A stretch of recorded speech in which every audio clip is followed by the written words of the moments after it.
Yes, all of you ready? Now we'll start the class. Okay. So get ready, please listen to the classes. Then in the middle I'll be calling you by number, then you have to unmute and you have to interact with me. Yes. Today we are going to see about the class pawns and the competency number AN 59.1, 59.2, 59.3. Then we are going to see the competency is identifying the external features of the pawns, then draw and label the transverse section of the pawns at the upper level and the lower level, then enumerating the cranial nerve nuclei in the pawns with their functional groups. Then the objectives of the today's sessions are No audio. audio. Okay. Now the Sir, no audio. no Audio audio. Sir, is mutation. Sir, your audio is mute, sir. Sir, Sir, audio someone mute. must be muted. Uh, Can't be now able to. now is it clear? Yes, sir. Yes, sir. Yes, sir. Everybody, Yes, sir. Yes, sir. is it audible now? Yes, sir. Yes, sir. Uh, Yes, sir. okay, no? Now you can hear my voice clearly. Okay. Shall I start now? Yes, sir. Okay.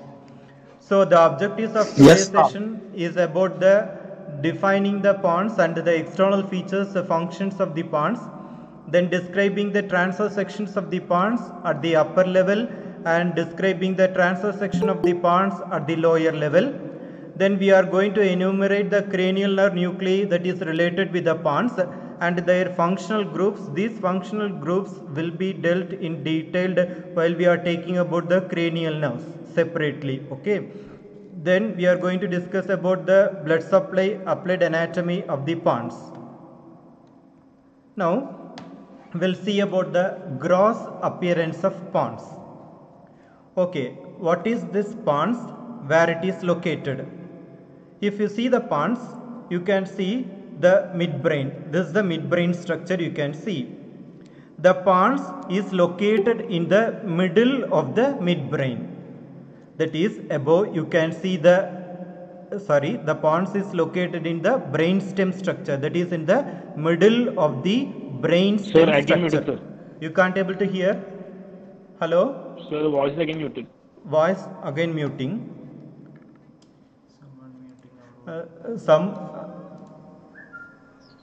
Okay, don't mute the voice. Okay, now is it clear? Hello, is it clear? Yes, sir. Now clear, Yes, sir. no? Yes, sir. Yes, sir. Clear. Now it's okay, yes. no? Okay. Yes, sir. So is it clear now? Okay, now we'll see about the pons. If you take the pons is situated in the middle of the brainstem. Brainstem, what are the structures in the brainstem? Means the middle, that is the midbrain is present here, the pons is present here, and you will be getting the medulla oblongata. So if you take the pons is located in the middle of the brainstem. Brainstem constitute the midbrain, pons and the medulla oblongata. Now you can clearly see the pons. Then if you see the location of the pons, you have already studied about the anterior cranial fossa, middle cranial fossa and posterior cranial fossa. The pons is located in the posterior cranial fossa.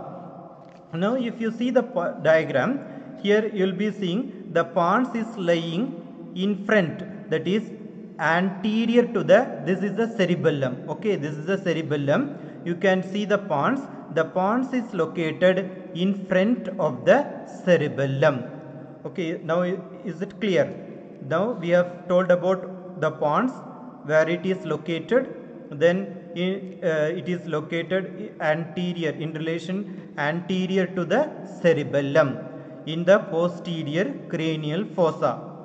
If you take the pons is called as bridge. Okay, the term pons is called the pons meaning bridge. Why it is called as bridge? Bridge because if you take the pons, in the pons you can see some striations are there. These striations are because of the presence of the one transverse fibers are there. These transverse fibers are called as pontocerebellar fibers.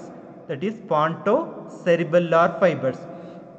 So this pontocerebellar fibers will pass through this middle cerebellar peduncle.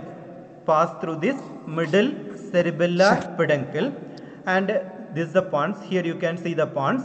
Here you will be getting the transverse striations, that is the pontocerebellar fibers.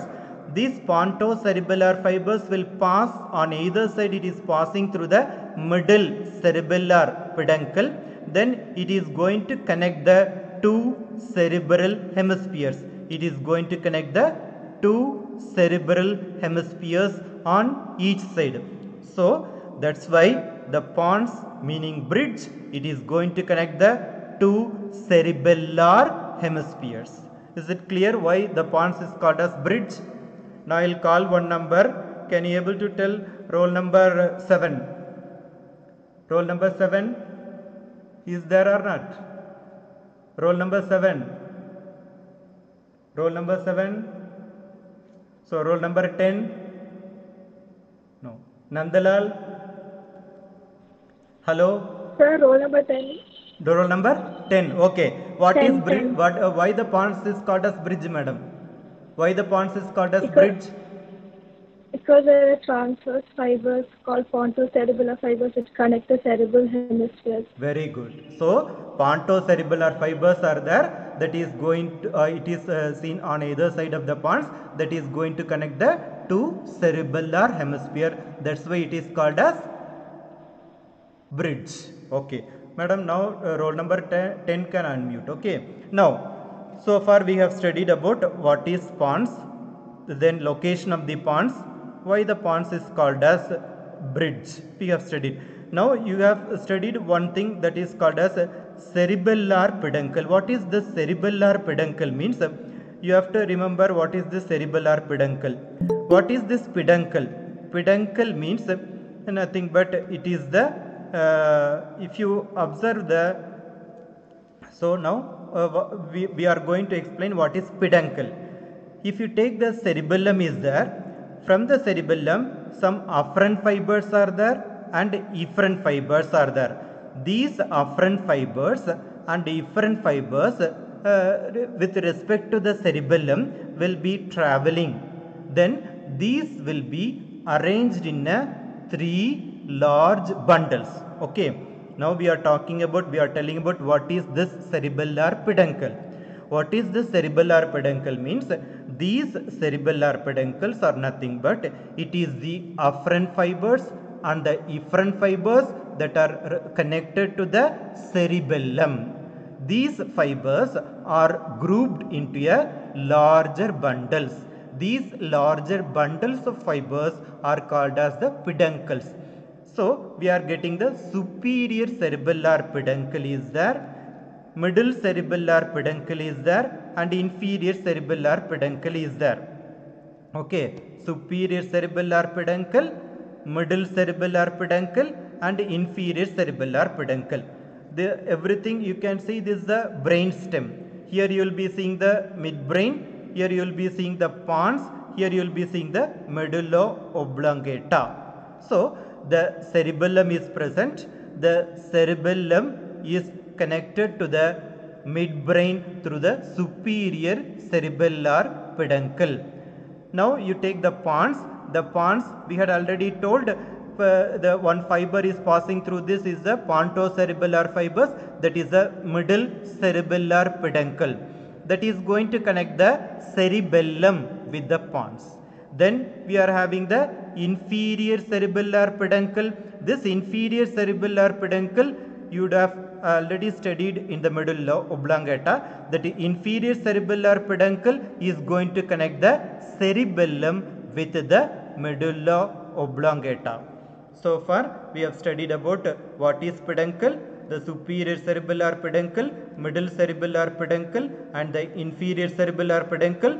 Superior cerebellar peduncle is going to connect the midbrain with the cerebellum, and the middle cerebellar peduncle is going to connect the that is the pons to the cerebellum, and the inferior cerebellar peduncle is going to connect the medulla oblongata with the cerebellum. So now you know what is this middle cerebellar peduncle. So if you take the, now we'll come to the pons. If you take the pons, if you take the length of the pons is about, it's about 2.5 centimeter long, 2.5 centimeter long. Then if you see the function of this pons, the pons will be having the pontine respiratory center. The pons will be having pontine respiratory center. This is going to alter the, that is, it is going to alter the output in the respiratory centers of the medulla oblongata. This is the function. So if you take the pons, in the pons is a respiratory centers are present. These respiratory centers are going to alter the output of the so-called respiratory centers in the medulla oblongata. Okay, so far we have studied about the introduction about the pons, and we have studied about the location of the pons. Then we have studied about the why it is called a pons. Then we have studied about the measurement of the pons. Then we have studied the that is the functions of the pons. Now we'll see the features. Now we are going to study the pons under the heading called external feature of the pons and the internal features of the pons. With respect to the external features, we are going to read the external feature of the pons under the following headings, namely the ventral surface or the anterior surface. Then posteriorly you will be getting the posterior surface or the dorsal surface.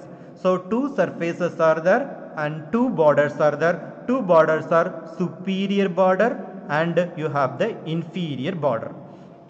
So we are going to see the external feature of the pons.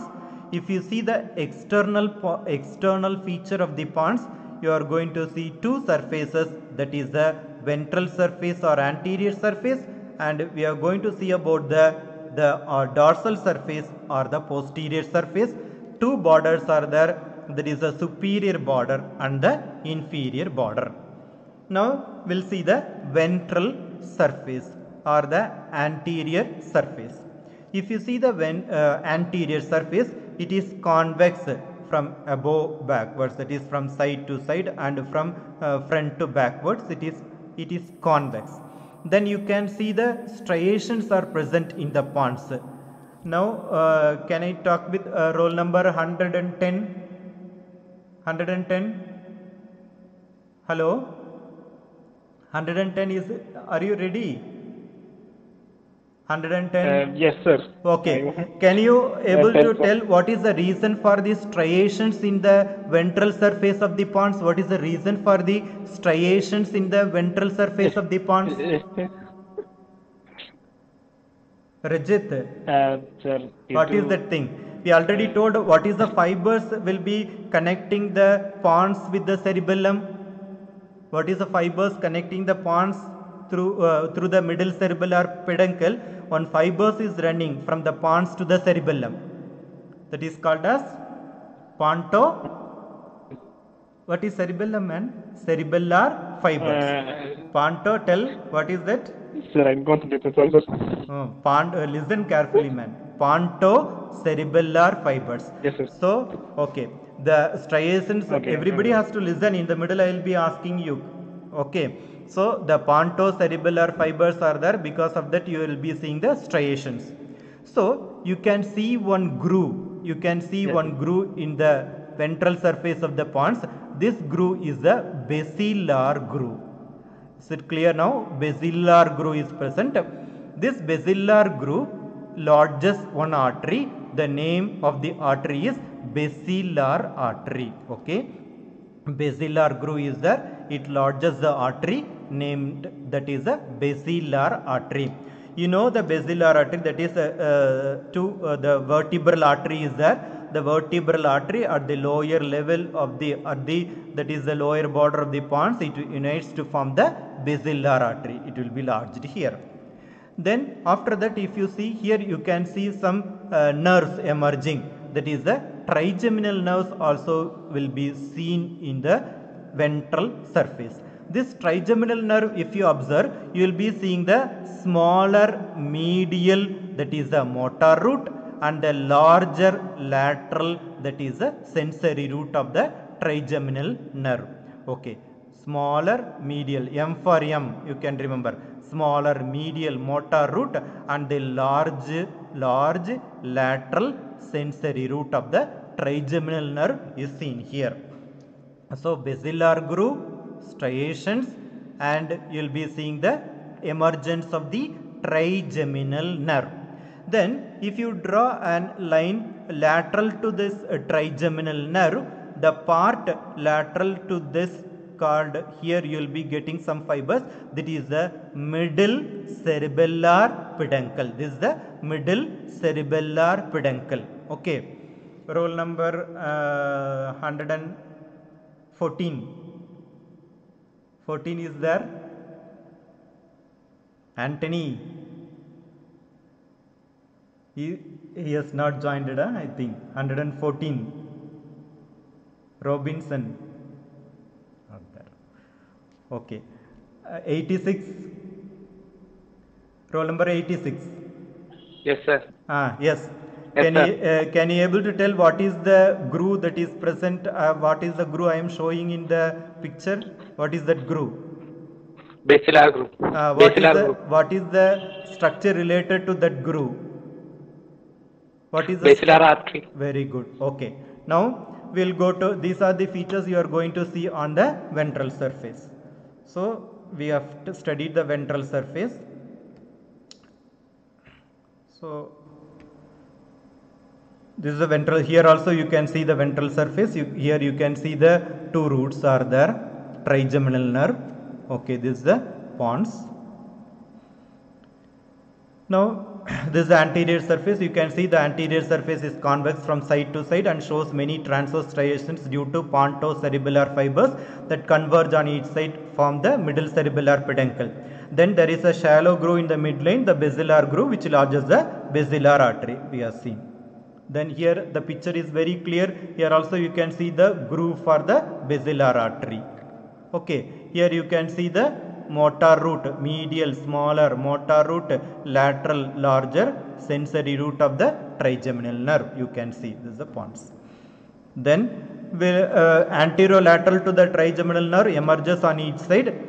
We have told each nerve consists of a smaller medial part known as motor root and a larger lateral part known as the sensory root. You can see. Then we told in the groove between the pons and the medulla. Now that is called as pontomedullary junction, that we'll see in the next slide. Okay. Then we'll go to the posterior surface. If you see the posterior surface, this is the posterior surface of the pons, the posterior or the dorsal surface of the pons. In the introduction only we told this is the pons. Behind in the if you see from the posterior view, if you visualize from the posterior view, you can see the cerebellum. Okay, cerebellum is going to hide the pons if you view from the posteriorly. Then between the cerebellum and the pons, here you can see some cavity. This is the fourth ventricle. So the cavity that is present between the posterior surface or the dorsal surface of the pons and the cerebellum, you are going to see the cavity that is the fourth ventricle. Here it is this part is called as the floor of the fourth ventricle. This is the floor of the fourth ventricle. So the dorsal surface of the pons is related to the floor of the fourth ventricle. This is the fourth ventricle. You can see the fourth ventricle. This is the facial colliculus. This is the facial colliculus. This floor of the fourth ventricle is formed upper half of the floor of the fourth ventricle is formed by the pons. That is, the upper half of the floor of the fourth ventricle is formed by the pons, and the lower half of the floor of the fourth ventricle is formed by the medulla. Lower half of the floor of the fourth ventricle is formed by the medulla. This you will be reading in detail while we are taking the class about the fourth ventricle. Time being, you remember the posterior surface of the pons, it is triangular in shape. It is related to the upper half of the floor of the fourth ventricle. Here you will be seeing the facial colliculus. This is the facial colliculus. Laterally you will be getting the vestibular area. Here also you can see the posterior view, that is the posterior surface of the pons. Then we will talk about the superior border. So far we have completed about the ventral surface, then we have completed about the dorsal surface. Now two borders are there, one is superior border and inferior border. Now we will go to the superior border. If you see the superior border is related to one artery that is called as superior cerebellar artery. Superior border is related to one artery, the name is the superior cerebellar artery. It will be passing between, this is the oculomotor nerve and this is the trochlear nerve. Oculomotor nerve and the trochlear nerve. Okay. So you can see this is the superior border. Here the superior border, from here you will be getting the cerebral peduncle. The cerebral peduncle will be merged with the superior border of the pons. Now we will see about the inferior border. If you see the inferior border, that is the pontomedullary junction. Inferior border, that is the pontomedullary junction. From the inferior border, from medial to lateral, what are the structures you are going to see means the abducent nerve, 6th cranial nerve, and the facial nerve, that is the 7th cranial nerve, and the vestibulocochlear nerve, that is the 8th cranial nerve. So from medial to lateral, the inferior border of the pons, you can see from medial to lateral. If you take medially eyeball, 6th cranial nerve, then face is there laterally, that is the supplied by the facial nerve, then still more laterally ear. You can remember like that vestibulocochlear nerve. So abducent from medial to lateral, abducent nerve, facial nerve and the vestibulocochlear nerve. These are the structures emerging from the inferior border. Otherwise you can tell about the pontomedullary junction. In the picture also you can see this is the pontomedullary junction. Now we see this picture. This is the pontomedullary junction. This is the pons. This is the medulla oblongata. This is the pontomedullary junction. This picture also you can see clearly. This is the abducent nerve. This is the facial nerve. This is the nervus intermedius, sensory part of the facial nerve. Then you will be getting the vestibular nerve from medial to lateral. So 6th nerve, 7th nerve and 8th cranial nerve is emerging between the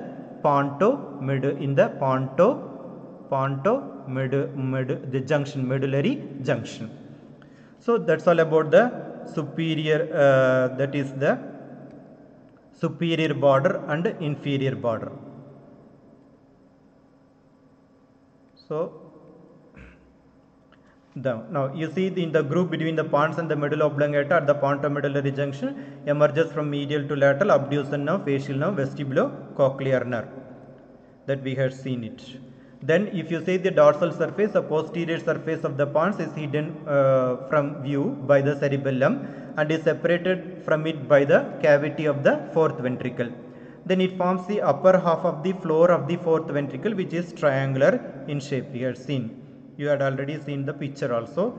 This dorsal surface we have seen. This is the dorsal surface. Superior border we have already told it is related to the superior cerebellar artery.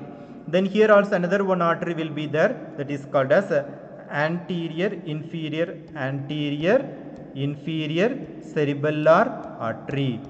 In the lower part you will be seeing the anterior inferior cerebellar artery, AICA, anterior inferior cerebellar artery. Okay. These are the things you are going to see here. So that's all about the inferior border.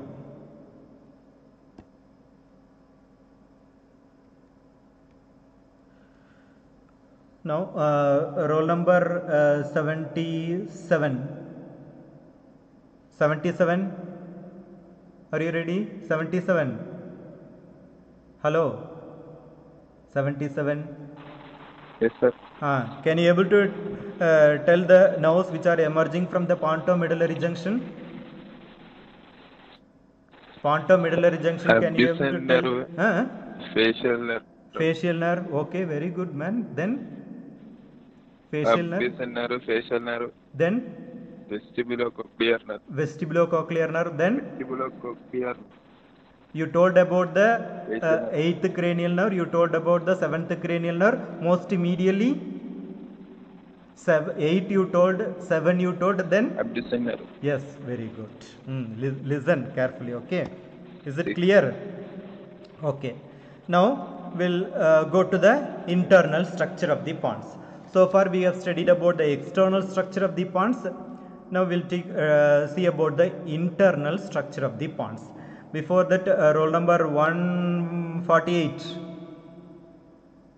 148. Yes, sir. Yes.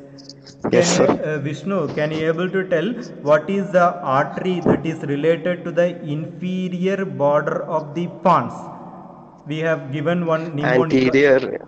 Very good. Anterior inferior cerebellar artery. Okay. Inferior cerebellar Very artery. good, very good. ICA, anterior inferior cerebellar artery. Everybody has to listen, man. I'll be asking you. Okay. Now we'll go to the internal structure of the pons. Okay. So far we have studied external structure. Now we'll go to the internal structure of the pons.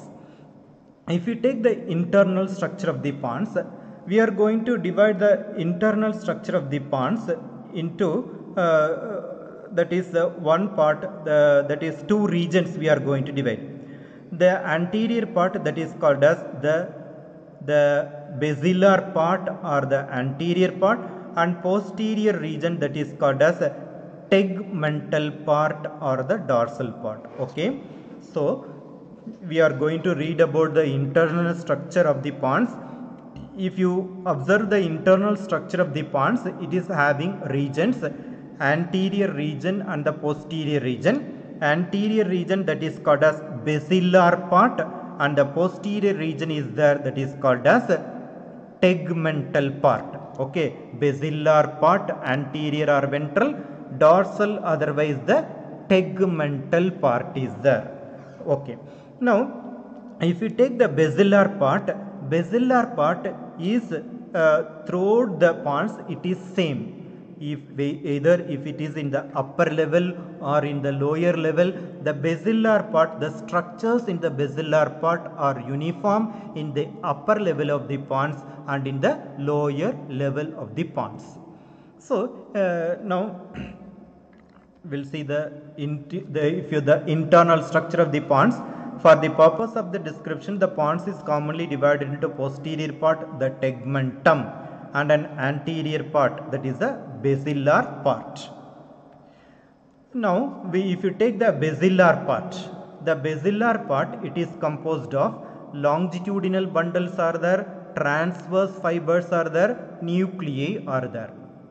What are these longitudinal bundles? Means pyramidal tract is there, corticopontine fibers are there, and corticonuclear fibers are there, longitudinal bundles.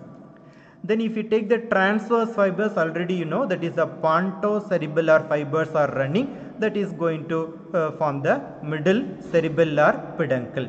Then you will be getting one nuclei in the pons, you will be getting the nuclei, that is the pontine nuclei. These are the structures you are going to see in the basilar part.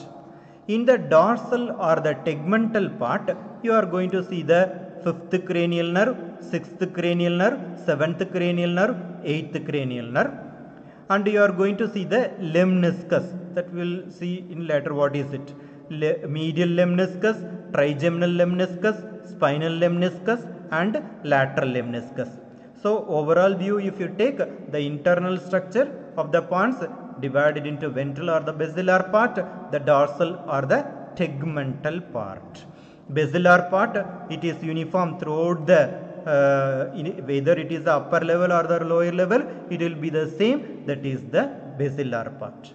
Then if you take the dorsal or the tegmental part, it is different at the upper level and it is different at the lower level, that we will read afterwards. Okay. Now if you see the now we'll see the picture. Okay, this is very important, man, because there are so many sections are present in the neuroanatomy, in the medulla, in the pons, in the midbrain. Definitely the sections will be asked in the university exam. Many a times they have asked these sections. You have to practice the section. If you understand it properly, it will be easy for you to draw the section.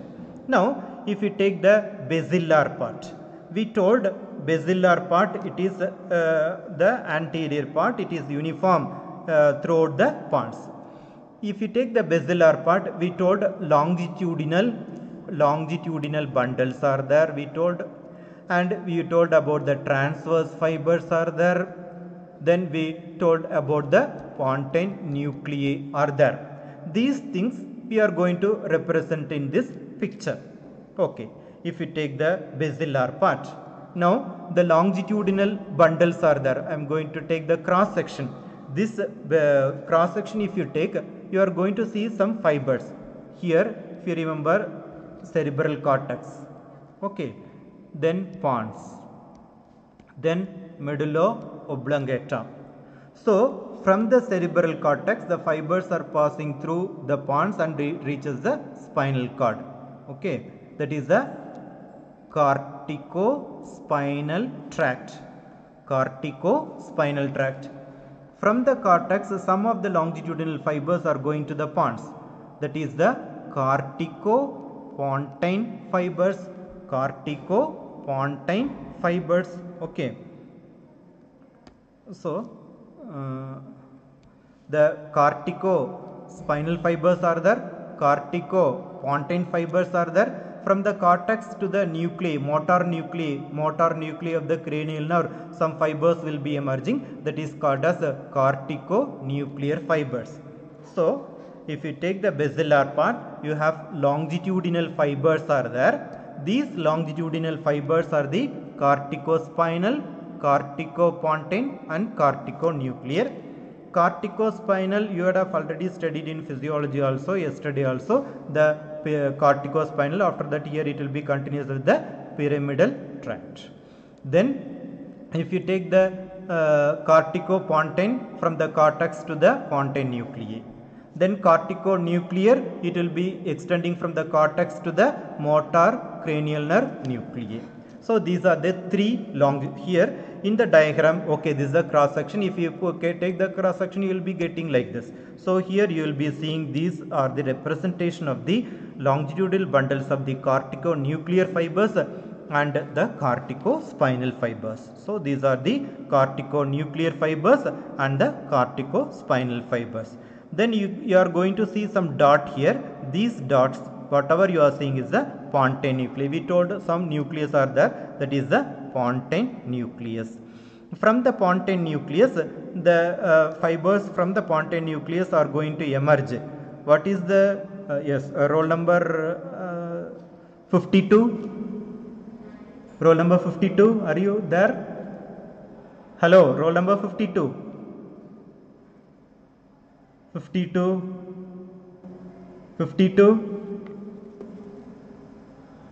Why Nitin left the class? Nitin, why you left the class, man?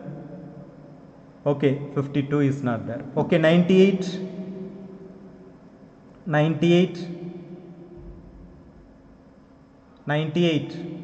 Yes, sir. Okay, madam. Now we told from the pontine nuclei, what are the fibers arising from the pontine nuclei? The transversely running fibers, pontine nuclei.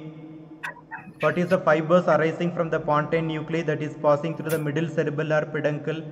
We already told one fibers from the pons to the cerebellum. Our Rajat also told. Pontocerebellar. Yes, Pontocerebellar.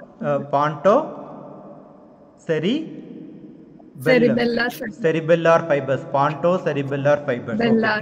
Okay. This is very, very important. So from the cerebral hemisphere to the pons, that is corticopontine fibers. From the pons to the cerebellum, that is called as pontocerebellar fiber. One connection, main pathway is there, that is corticopontocerebellar fibers. So then if you take, you will be getting the corticopontocerebellar fibers. Okay. Manu.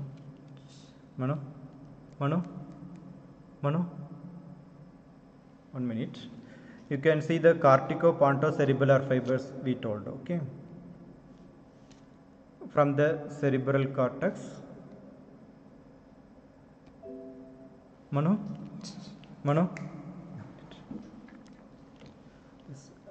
എന്തോ തെറ്റി ഇത് വലിയതാക്കുന്നു okay So we are talking about the corticopontocerebellar fibers. Okay. These are the things. So we have talked about the longitudinal fibers. We have talked about the pontine nuclei. One main pathway is there. That pathway is the corticopontocerebellar pathway. Cortex to the pons to the cerebellum.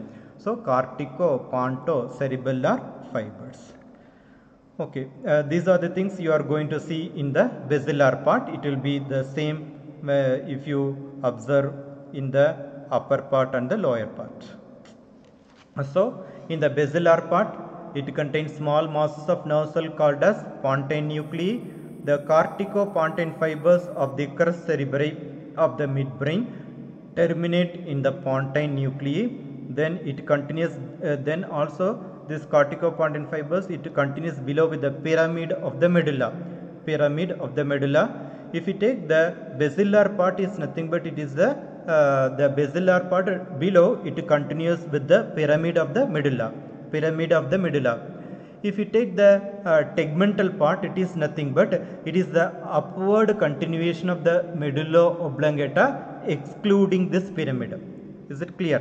Now if you take the basilar part below, it continues with the pyramid of the medulla.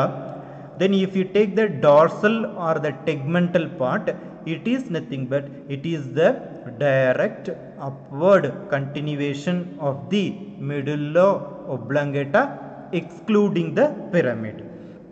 Then we have told on the sides of the basilar part, you are seeing the middle cerebellar peduncle. Okay, this is the picture for the basilar part of the pons. Okay. Now we'll go further. This parts under we have already told, longitudinal bundles are there. From the corticopontine fibers, it will cross to the opposite side. Corticopontine fiber, it will cross to the opposite side. Then here this is the pontine nuclei. From the pontine nuclei you can see the pontocerebellar fibers. Then another one fiber we told, the pyramidal tract, that is corticospinal tract. It will be passing through the from the pons to the pyramid, that is the corticospinal tract, that is the pyramidal tract. Then the transverse fiber, this also we have told another. Then if it now we'll go to the tegmental part. If you see the tegmental part, we already mentioned the tegmental part of the pons may be studied at two levels. It is different in the upper level and it is the structures are different in the lower level. So we are going to take the transverse section through the caudal part, that is the lower part, which is passing through the facial colliculus. Another transverse section through the cranial part, that is passing through the trigeminal nuclei.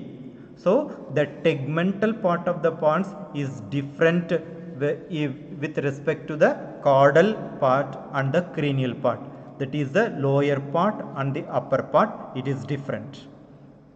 So we are going to take the cross section and we are going to read the thing.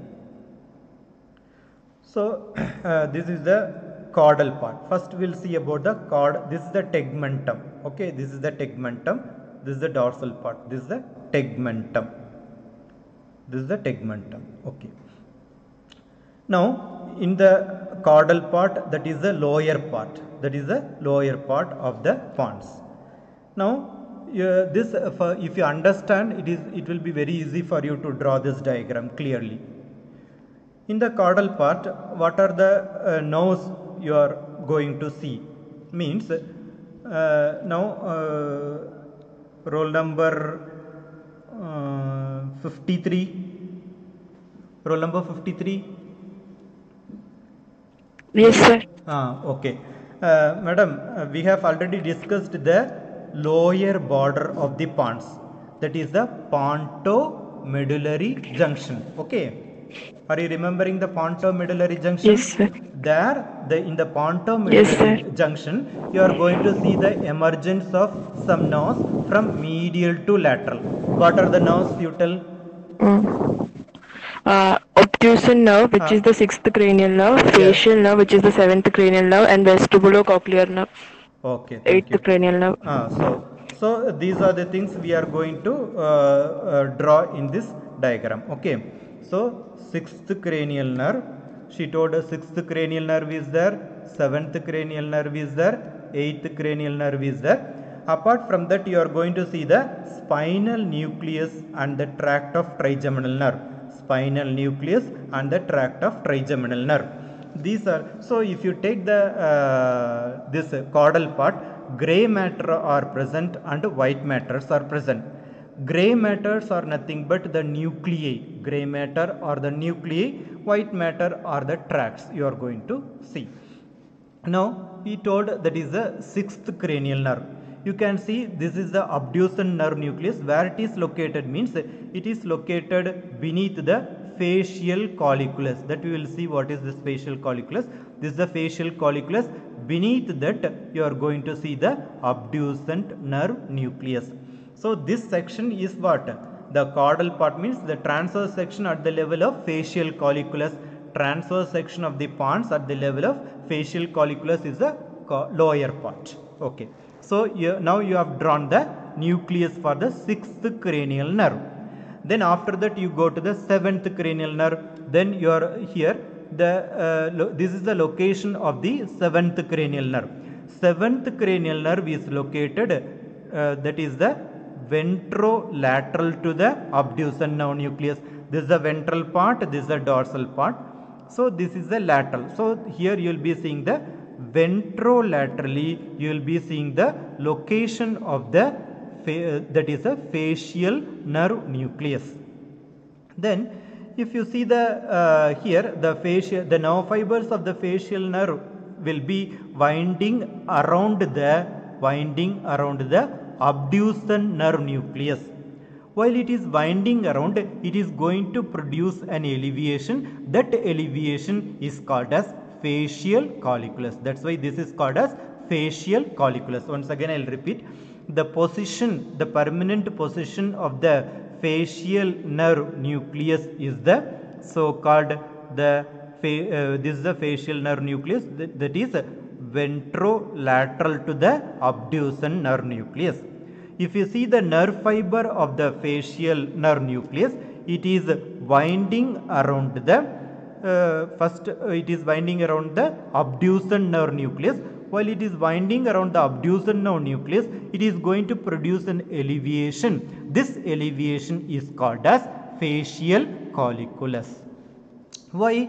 You know that is it is winding around like this. It is coming like this means. If you take the embryology developmentally, this facial nerve nucleus, first it will be seen in the dorsolateral part. After that it will migrate from the dorsolateral part. It will migrate to the dorsal part of the abducens nerve nucleus. Then ventromedial part of the abducens nerve nucleus. Then it will occupy the permanent position, that is the ventrolateral part. That is a ventrolateral to the abducens nerve nucleus. So embryologically first it will be present on the dorsolateral part, then it will migrate to the dorsal part, then it will migrate to the ventromedial, then it will go to the it will occupy the permanent position, that is the ventrolateral with respect to the abducent nerve nucleus. This migration, this migration is called as neurobiotaxis. This is the important short notes for you. Neurobiotaxis. Taxis means movement, you know. Neurobiotaxis, that is the migration of the motor nucleus towards the sensory nucleus. This is the sensory nucleus, this is the motor nucleus. If it is present here means it won't be very near to this. So for it wants to, this motor nucleus has to be placed closer to the sensory nucleus. What is the importance of this means then only it will aid in the quick reflex response. It is essential for the movement or the migration of the motor nuclei to the so-called the sensory nuclei is called as neurobiotaxis. This neurobiotaxis, the importance is because of this neurobiotaxis will get a quick reflex response is there. This is the important short notes. Okay, so far we have talked about the sixth cranial nerve. Sixth cranial nerve is present behind the sixth cranial nerve nucleus is present beneath the facial colliculus and lateral to the, this M is the medial longitudinal fasciculus or medial longitudinal bundle. Then ventrolateral to that you will be seeing the nucleus of the seventh cranial nerve. Now we will go to the eighth cranial nerve. Seventh finished, eighth cranial nerve. If you see the eighth cranial nerve, you know the eighth cranial nerve is the vestibulocochlear nerve. Here you are going to see the nucleus. This is the position of the vestibular nuclei. This is the position of the vestibular nuclei. Then the vestibular, this eighth cranial nerve will be having vestibular part and the cochlear part. Vestibular nuclei is situated here, and here you will be seeing the cochlear nuclei. The cochlear nuclei are situated, this is the inferior cerebellar peduncle. Okay, this is the inferior cerebellar peduncle. Then dorsal to the inferior cerebellar peduncle you will be seeing the dorsal cochlear nuclei. Then ventral to the inferior cerebellar peduncle you are going to see the ventral cochlear nuclei. So in this picture we have put the abducent nerve nucleus, then it will be emerging anteriorly. Then we have put the facial nerve nucleus, then we have drawn the vestibular nuclei, the vestibular nuclei, the cochlear nuclei. Here you will be getting the inferior cerebellar peduncle, inferior cerebellar peduncle. Yes, now roll number 101. Hello, 101. Are you here, madam? 101. 101. Okay. Roll number 58. 58. 58. 140. Roll number 140. Hello, 140. Roll number 140. Okay. Roll number 67. Hello. Roll number 67. Is Sir, it 140. 140. Okay, madam. What I want to ask from here means we have shown the diagrams, 6th cranial nerve nuclei, 7th cranial nerve nuclei and 8th cranial nerve nuclei. This cochlear nuclei is present, one that is the dorsal cochlear nuclei is there, ventral cochlear nuclei is there, that is present in relation to the inferior cerebellar peduncle. What is this inferior cerebellar peduncle? Where it connects? Inferior cerebellar peduncle connects two structures is there, you know. It is going to connect dash and dash. Inferior cerebellar peduncle. Middle everybody knows. It is going to connect the pons with the cerebellum. Inferior cerebellar peduncle is going to connect? Inferior cerebellar... Medulla to the oblongata. medulla oblongata Medulla to the oblongata. to the To the what is this, madam? Inferior cerebellar. Medulla oblongata to the inferior cerebellar. Cerebellar means which part? Middle cerebellar peduncle connects the pons to the middle cerebellar peduncle connects the pons to the cerebellar means what, madam? Cerebrum or cerebellum? Cerebellar means cerebellum. So inferior cerebellar peduncle is going to one part what you told is correct, that is the medulla oblongata. So it will be connecting the medulla oblongata to the cerebellum. Middle cerebellar peduncle means pons with the cerebellum. Superior cerebellar peduncle means midbrain with the cerebellum. Okay, these are the structures we have seen. Now you can see about the another nucleus is present. This is the superior salivatory nucleus is there, that is located somewhat medial to the motor nucleus of the facial nerve, and also you may be seeing the lacrimatory nucleus is there, inferior salivatory nucleus is there.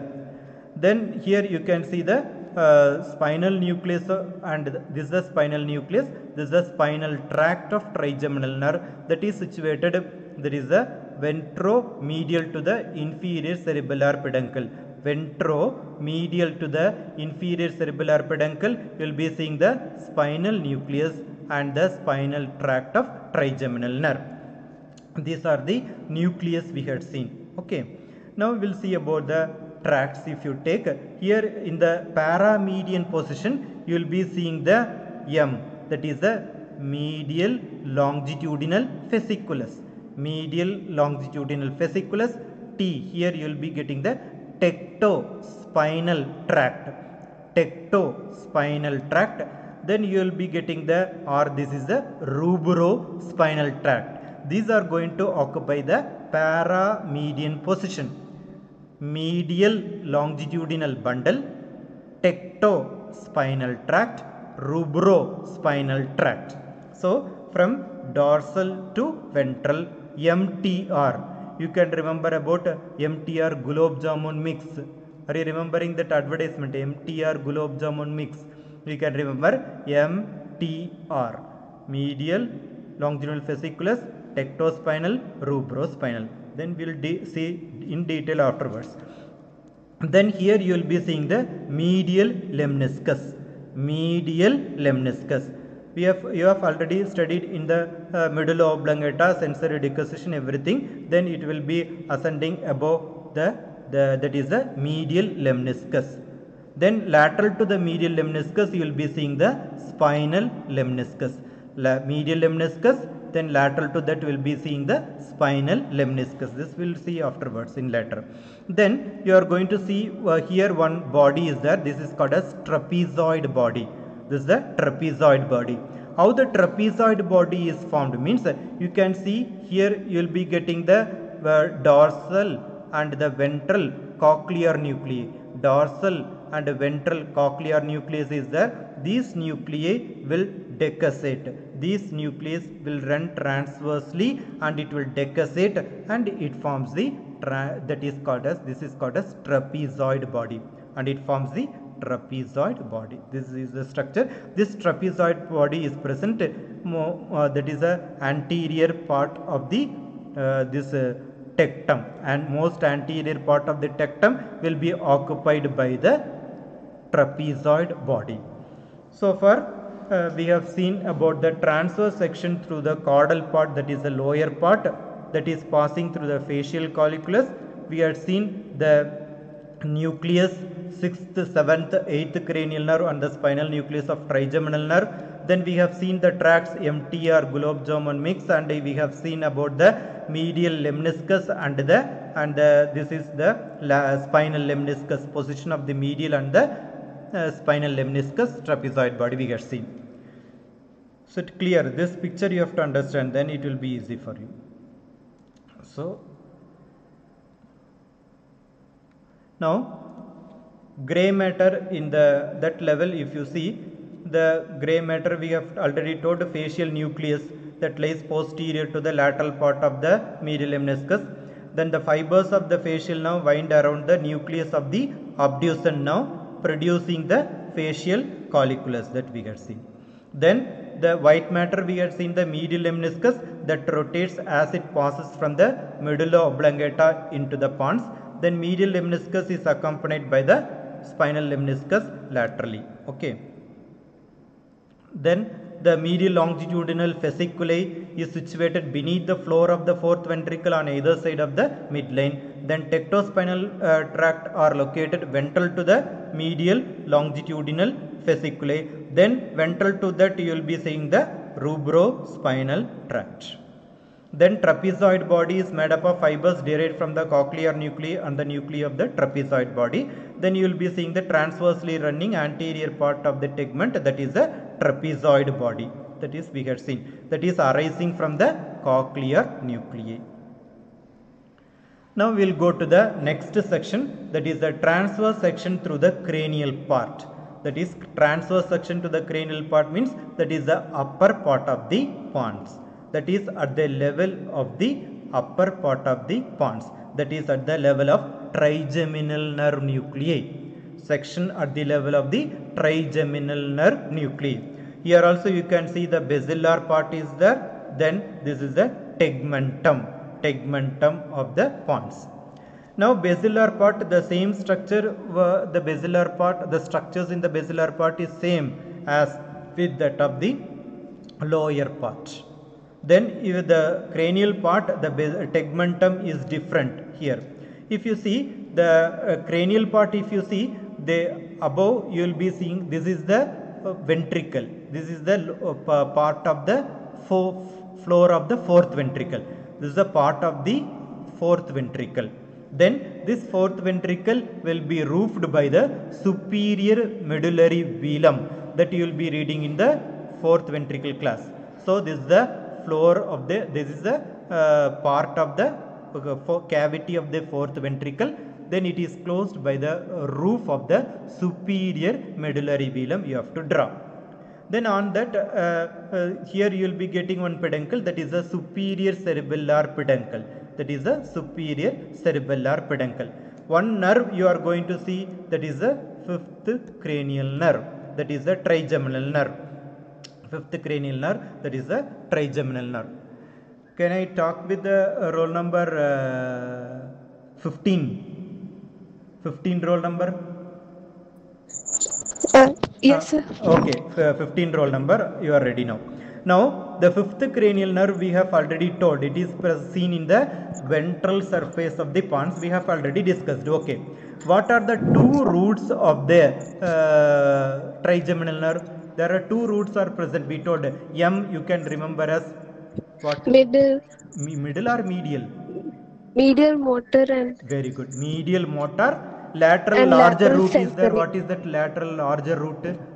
Lateral sensory. Very good. So medial smaller motor root is there. Lateral larger sensory root is there. The same thing you can see in this picture. We are going to put the motor nucleus of trigeminal nerve and the main sensory nucleus of the trigeminal nerve you are going to draw.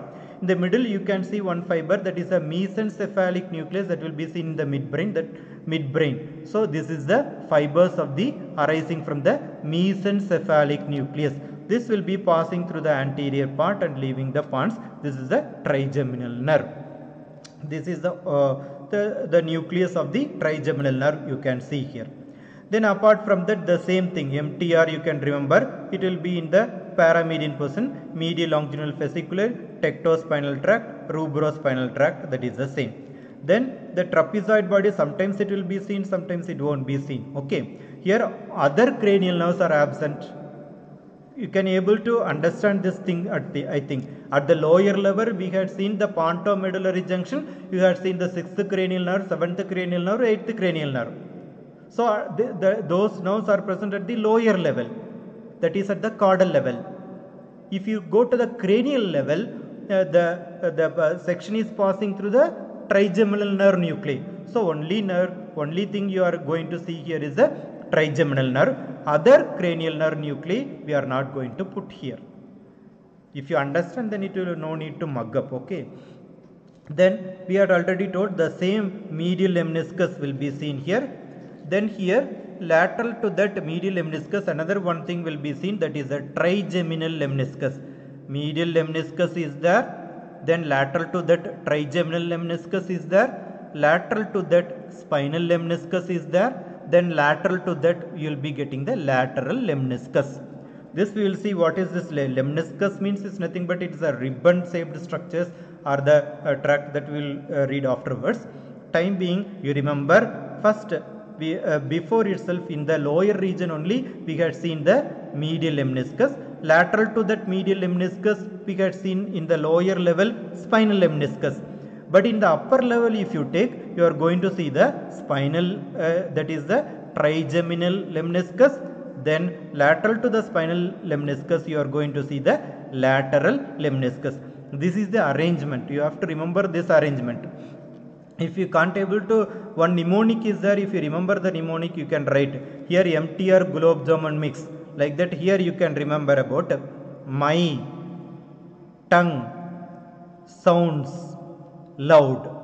Okay, you can remember like that. My tongue, my means medial, tongue means trigeminal, sound spinal, then loud that is the lateral lemniscus. So now you can easily draw the picture of the medial lemniscus, trigeminal lemniscus, spinal and the lateral lemniscus. Is it clear now this picture? But you don't forget, many of you the students will forget to draw this superior cerebellar peduncle and this so called the cavity of the fourth ventricle and this mesencephalic root. Okay, now it's clear I think. These are the structures you are going to see in the cranial part. So the internal structure of the cranial part of the pons is similar to that we have seen. This only thing you are going to see here means the nuclei, motor nuclei and the principal sensory nuclei of the trigeminal nerve you are going to see.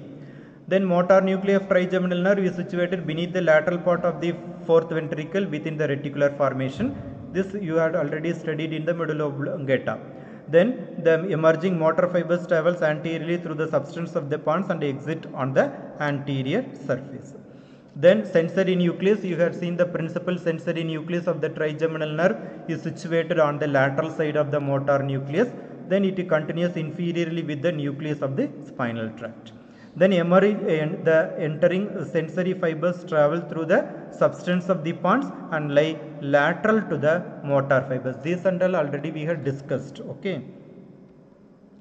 Then superior cerebellar peduncle is situated posterolateral to the motor nucleus of the posterolateral to the motor nucleus of the trigeminal nerve. Then it is joined by the anterior spinocerebellar tract. Then the trapezoid body and the medial lemniscus are situated in the same position as they were seen previous section. Then we had seen the lateral and the spinal lemniscus that lie at the lateral extremity of the medial lemniscus. Okay. Now Roshini madam. Hello Roshini. Yes, sir. Can you you try to enumerate the structures in the cranial part? I have shown the diagram. Just you, what are the nucleus you will be seeing in the cranial part, cranial section, that is at the level of trigeminal nuclei. What are the nucleus you are going to see in this region? Try to recall. Motor nucleus of trigeminal nerve. Then sensory nucleus of trigeminal nerve. One fiber is running between the, okay. Then what is the cavity you will be seeing there? Midbrain. Cavity, what is the cavity? That is the floor of the fourth ventricle. Floor of the, then you will be seeing one peduncle will be seen. What is that? Superior cerebellar peduncle. Then paramedianly from above, from dorsal to ventral side, what are the things you are, what are the bundles you are going to see? What are the tracts you are going to see? Medial longitudinal fasciculi. Then T for tectospinal tract. MTR. And rubrospinal tract. Okay. Then if you take just behind that basilar part, that is the anterior part of the tegmentum, what are the lemniscus you are going to see from medial to lateral? Medial to You can see lateral. medial lemniscus, Medial lemniscus, trigeminal, trigeminal lateral, lemniscus, and lateral lemniscus, spinal and lateral. spinal. So you can remember my tongue sounds loud. Then you won't do any mistakes. So these are the things you are going to see. Is it clear now, madam? Yes, sir. Okay. Now we'll go to this is the internal structure. We have shown the sensory nucleus. We have superior cerebellar peduncle trapezoid body. This is the internal structure. The same thing you can see. This is the so-called medial lemniscus. This is the second is the trigeminal lemniscus. Third is the spinal lemniscus. Then this is the lateral lemniscus. Now I told before itself I want to narrate some parts, some related with the fifth cranial nerve. Fifth cranial nerve, you know, the medial motor nucleus is there, lateral larger sensory root is there. If you take the sensory nucleus, you will be seeing the mesencephalic nuclei in the midbrain, then the main sensory nuclei of the trigeminal nerve in the pons, and the spinal nucleus of the trigeminal nerve will be seen in the medulla oblongata. So these will form the sensory root. The motor, from the motor nuclei you will be seeing the motor root. This is the fifth cranial nerve. Then sixth cranial nerve, you already know, this is the sixth cranial nerve that will be present beneath the facial colliculus lateral to the medial longitudinal fasciculae. This is the abducens nerve that we had seen. Then this is a facial nerve. Facial nerve we have told, then at the lower part of the pons we have seen sixth cranial nerve, seventh cranial nerve. Facial nerve, you can see the motor nucleus, then you can see the salivatory nucleus, then nucleus tractus saltorius. Nucleus saltorius, everything will form the facial nerve. Then vestibular nerve, if you take, you have the superior vestibular nucleus is there, inferior vestibular nuclei is there, medial vestibular nuclei is there, lateral vestibular nuclei is there. From here the fibers will be going to the bipolar cells of the vestibular ganglion. From there the tract will be related to the ending in the cerebellum, that we will see here. Here you can see the tract from the vestibular nuclei to the cerebellum. You can see the vestibulocerebellar tract. Vestibular nuclei to the cerebellum, this is the vestibulocerebellar tract. From the vestibular nuclei to the medial longitudinal bundle also connection will be there. From the vestibular nuclei to the spinal cord will be it will be passing through the thing that is the vestibulospinal tract. And then you can see the cochlear nuclei. This is we had seen the inferior cerebellar peduncle. Then above that you will be getting the dorsal and the ventral cochlear nuclei. These cochlear nuclei will decussate, and we told it is going to form the trapezoid body. Then it will cross to the opposite side. Then it will ascend as a lateral lemniscus. This will ascend as a lateral lemniscus. Then now we'll see about the lemniscus. Lemniscus, we told it is nothing but it is a ribbon shaped structure, ribbon like structures. These are tracts, these are nerve fibers. Okay. Now we'll see what is that medial lemniscus. If you see the medial lemniscus, it is going to carry the proprioceptive sensations and the fine touch.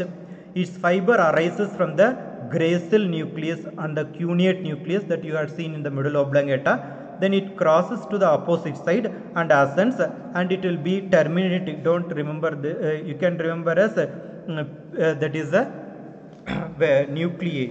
If you take the nuclei, you will be seeing the VPL, ventral posterolateral nucleus of thalamus. If you don't remember, you forgot this. Okay, you can tell us it will be ending in the nuclei, that is called as ventral posterolateral nucleus.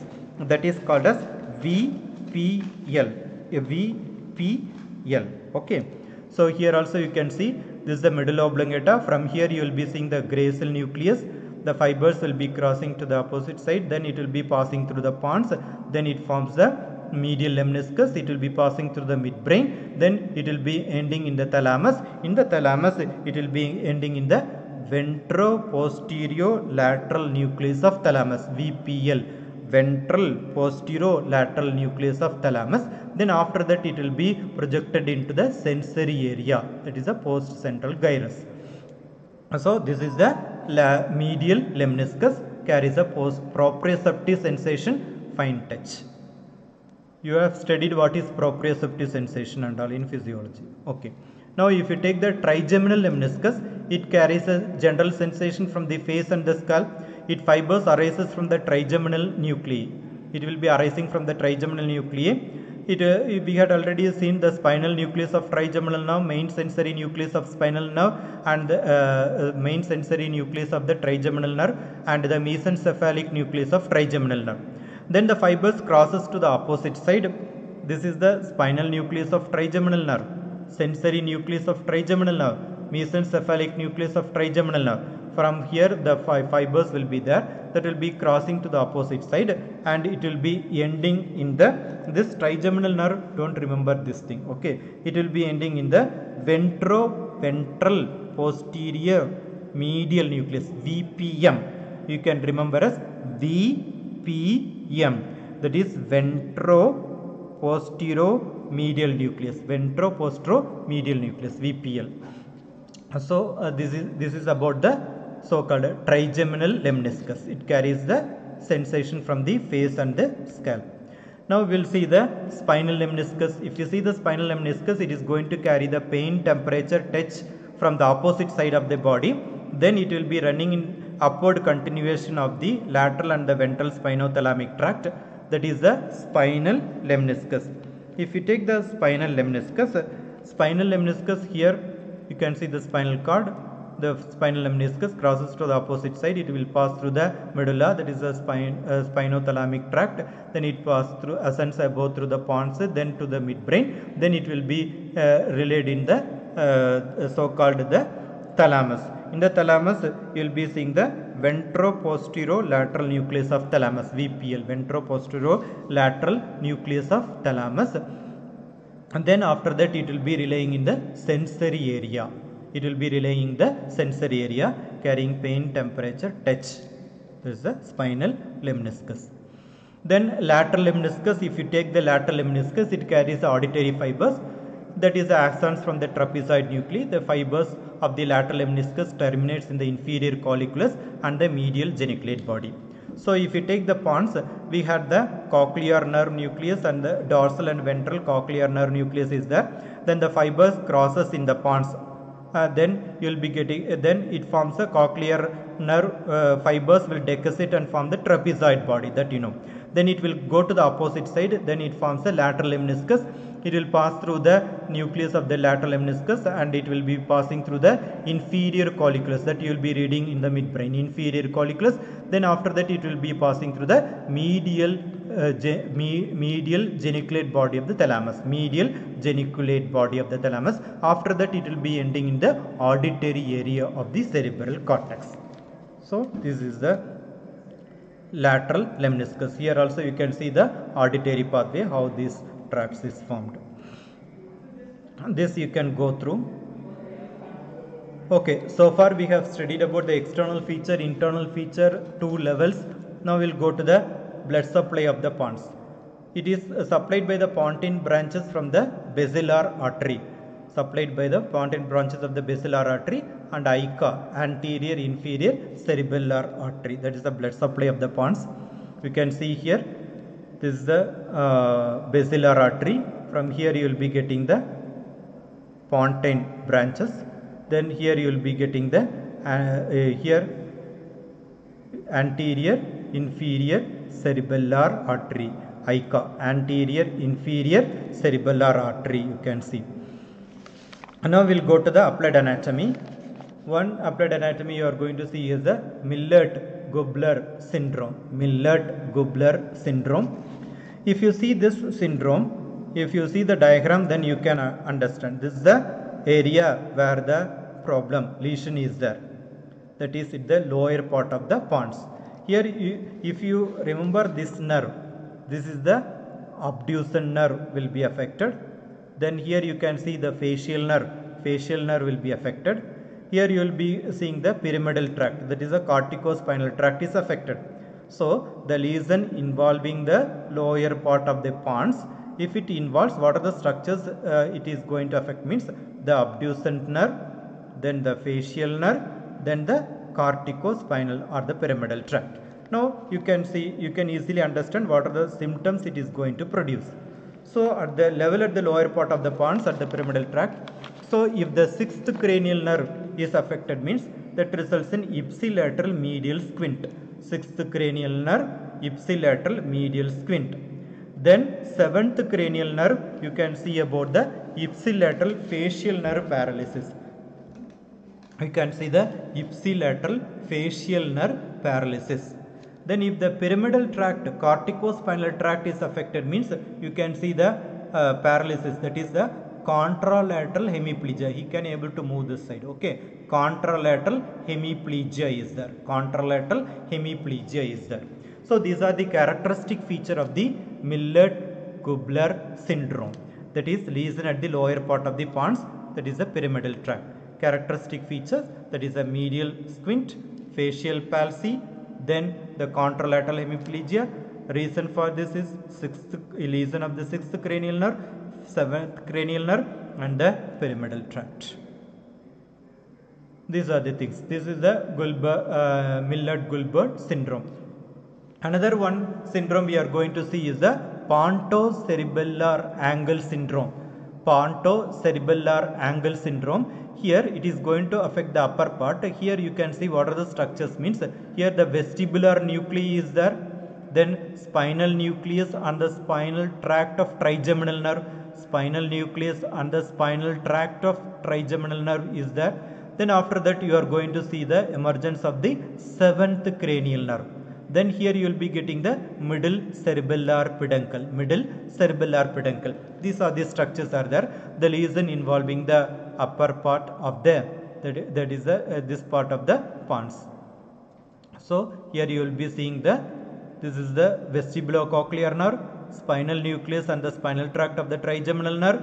Then you are going to see this is the fifth cranial nerve. Now you can easily remember what are the symptoms it is going to produce if there is a lesion in this region.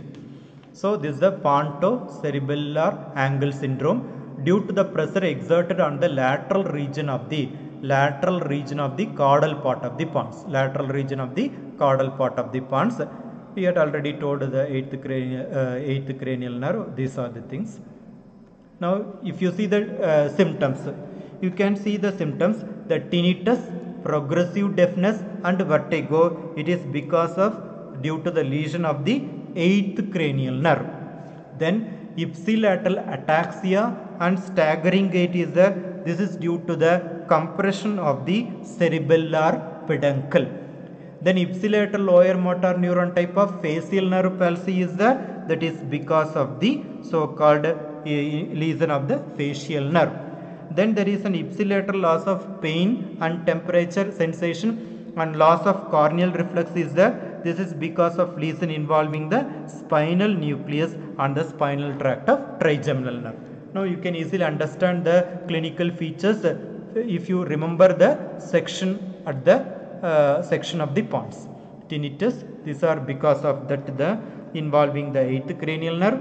Here because of involvement compression of the cerebellar peduncle, here because of involvement of the facial nerve, then here because of involvement of the spinal nucleus and the spinal tract of the trigeminal nerve. Then pontine, another one clinical condition is there. Another one clinical condition, that is the pontine hemorrhage. It may occur due to the involvement of branches of the basilar artery and the anterior inferior cerebellar artery. You know, these are the blood vessels which are supplying the pons, which are supplying the pons. If there is pontine hemorrhage, what is the clinical features? You can see the pinpoint pupil. It is because of the involvement of ocular sympathetic fibers. Ocular sympathetic fibers. Then the another clinical feature is hyperpyrexia. It is due to because of the severe damage of the pons. What happens means the body will be cut off from the heat regulatory centers, that is the hypothalamus. So hyperpyrexia, why there is a hyperpyrexia means because due to the severe damage of the pons, then the body will be cut off from the heat regulatory center, that is the hypothalamus. Then deep coma, another feature, it is because of damage to the reticular formation. And you have the bilateral paralysis of the face. Face means seventh cranial nerve. Limbs are affected, it is because of the corticospinal tract. These are the features, clinical features of the pontine hemorrhage. These are the clinical features of the pontine hemorrhage. Is it okay now? Then tumors of the pons, if you take, you can remember about the astrocytoma. That is the most common tumor of the brainstem, astrocytoma. These are the things you are going to see. Now we'll go for the question session. Okay. So while I am talking in the initial period, I have a little bit, while I am telling about the brainstem structure and the midbrain, some because of connection problem, there is some clarity is not clear while I am starting the class. Okay, after that it came very nicely that while I am telling about the midbrain structure and the brainstem structure, there was some confusion. Okay, that is because of that connection problem. Okay, the students were calling me. Okay, so far we have studied about the pons. That's all. Now we'll start with the question session. Everybody has to get ready for that. I'll be calling the number. You have to tell me the answers for the question. So first, roll number 126. Hello, roll number 126. Yes, sir. Yes. Are you now? You are ready. Now you tell where the pons is located.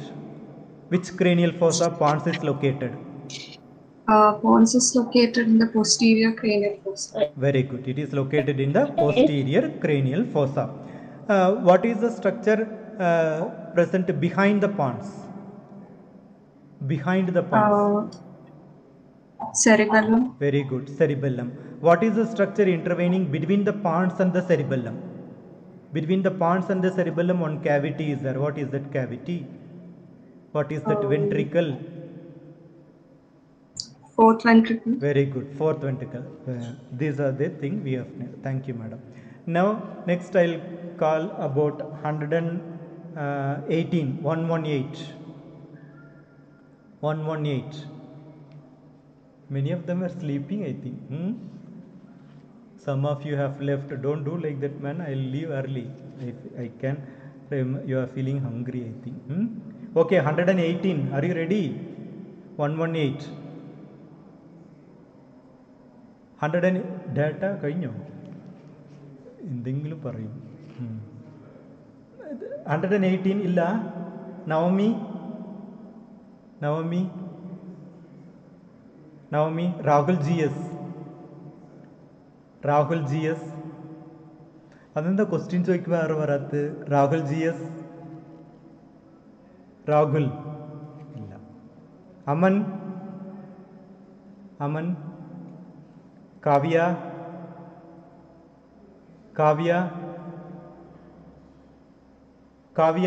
okay,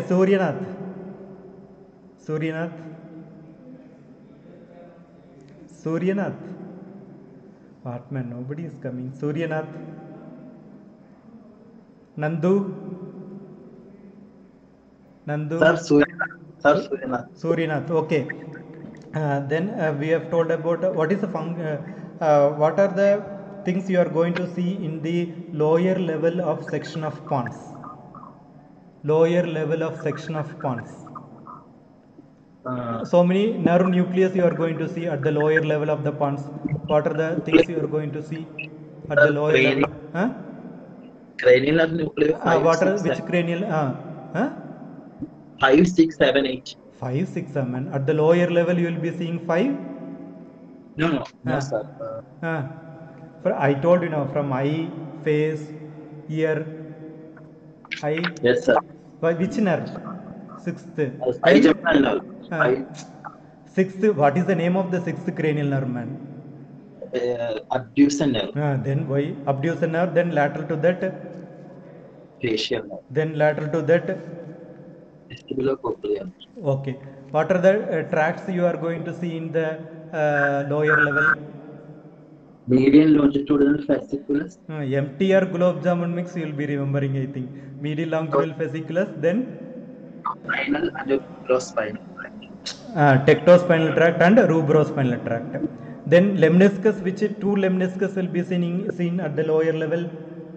medial lemniscus and And spinal. very good, spinal lemniscus. Okay, man.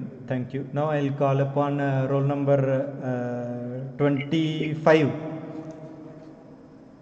Where is our Arjun? 25. Sir. How are you? Sir. Okay. Can you able to tell about the Millard-Gilbert that syndrome? Are you remembering the lower level of the pons? What Sir, are the structures? If yes, tell me. lesion in the lower part of the pons. Very good. What are the structures affected there? Abducent and facial nerves. Oh, very good, man. Abducent nerve, facial nerve. Then another one, tract. I told, very important tract. Which is a very important Pyramidal tract. Very good. Pyramidal tract. Pyramidal tract. If there is an involvement of sixth cranial nerve, what will happen to the eye? What squint? Ipsilateral medial squint. Very good, man. Medial squint. Then what happened to the facial nerve? If it is affected, means it will cause ipsilateral facial palsy. Very good, man. What happens to the pyramidal tract if it is involved? Contralateral hemiplegia. Very good, man. Contralateral hemiplegia. Is it, okay, no? Can you able to understand the class? Yes, sir. Yes, now I'll call upon some other guy. Okay, roll number 32. 32. Hello. 32 Arana? Hello, 32. I'll finish fast, Hello. man. Okay, 32. Hello. Hello. 32. Okay. Hello. എന്താണ് കിട്ടുന്നില്ല? 32. Okay, 47. 47. Only one person I'll call. That's all. We'll finish. Kavya. 66. 66. 67. 68. 69. 70. Nobody else is there, man. Rahul. Rahul. Illa. Okay, enjoy. Okay, once again you go to the class. We'll give the assignment, submit it. Thank you very much. Thank you, sir.